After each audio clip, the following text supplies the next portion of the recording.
আমি আজকে সচিবালয়ে এসেও সেটাই ফেস করছি যে ল অ্যান্ড অর্ডার সিচুয়েশনের জন্য আমাদের নারী বিশ্বকাপটা আমাদের বাংলাদেশে ভেন্যু হওয়ার ক্ষেত্রে একটা হুমকির মুখে আছে।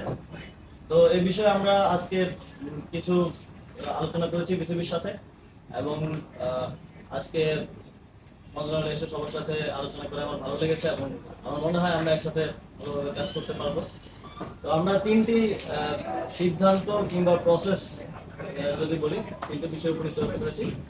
প্রথম হচ্ছে যুব ক্রীড়া মন্ত্রণালয়ের অধীনে শেখ হাসিনা জাতীয় যুব উন্নয়ন ইনস্টিটিউট আছে। আমরা এটার নাম পরিবর্তন করতে চাই, যেহেতু বাংলাদেশে একটা ম্যাসাকারের সাথে শেখ হাসিনার নাম জড়িত আছে এবং হাজার সহস্র ছাত্র জনতা মারা গিয়েছে। আমরা মনে করি তিনি এর সাথে সরাসরি যুক্ত এবং সেই জায়গা থেকে এটা শুধু আমাদের মন্ত্রণালয় না, প্রত্যেকটি স্থানে এটা করা হবে। তো শেখ হাসিনা জাতীয় যুব উন্নয়ন ইনস্টিটিউটের নামটা আমরা পরিবর্তন করে বাংলাদেশ জাতীয় যুব উন্নয়ন ইনস্টিটিউট করছি এবং এই বিষয়ে প্রসেস চলমান থাকবে এবং দ্রুতই এটা কমপ্লিট হবে। নারী টি-20 বিশ্বকাপের বিষয়ে আমরা বিসিবির সাথে কথা বলেছি। যেই ইস্যুগুলো হচ্ছে তার মধ্যে সবচেয়ে গুরুত্বপূর্ণ হচ্ছে সিকিউরিটি এনশিওর করা। সিকিউরিটি এনশিওর করার ব্যাপারে স্টেট লেভেল থেকে কিছু কাজ করার ব্যাপার আছে।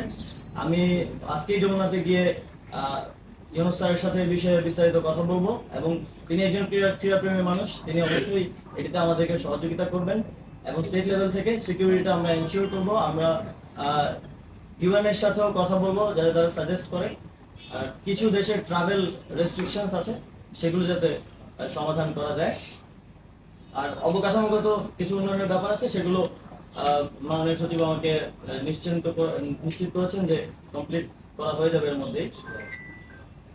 এবং বিসিবির বিষয়ে, যেহেতু বিসিবি একটি অটোনমাস ফেডারেশন, তো সিদ্ধান্ত তো আমরা দিতে পারবো না, আমরা বিসিবি থেকে সাজেশন নিতে পারবো, তাদেরকে সাজেশন দিতে পারবো।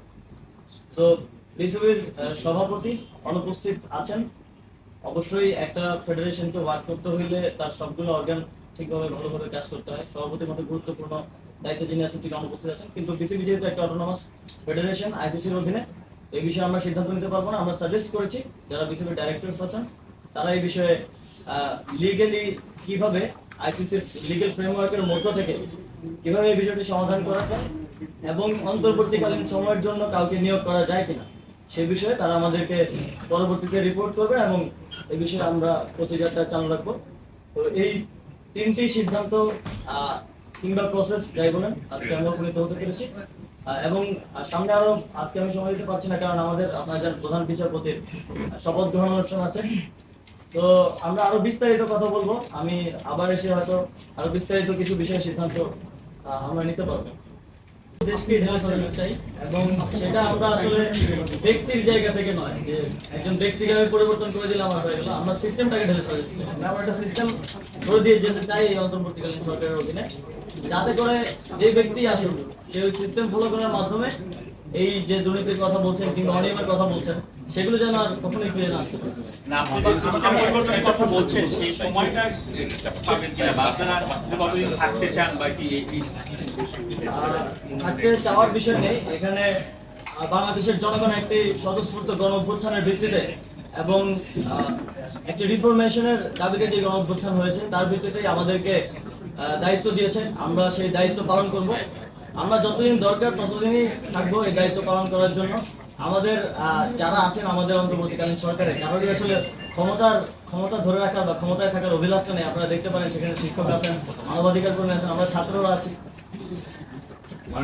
মাননীয় উপদেষ্টা, সেটি হচ্ছে আমার একটা প্রশ্ন, সেটি হচ্ছে যে ভোটগুলো রয়েছে আমরা দেখি যে সেখানে পলিটিক্যাল প্রভাব থাকে প্রচন্ড পরিমাণে। আমি তো সেই সময়টা পাইনি, আমি আজকে প্রথম এসেছি এবং আজকেও বেশিক্ষণ সময় দিতে পারছি না, যদিও ইচ্ছা ছিল। তো আমরা সেগুলো স্টাডি করব এবং এর মধ্যে দিয়ে একটা স্থায়ী সমাধান করার জন্য কোনো স্টেপ নেওয়ার মতো সুযোগ থাকলে আমরা অবশ্যই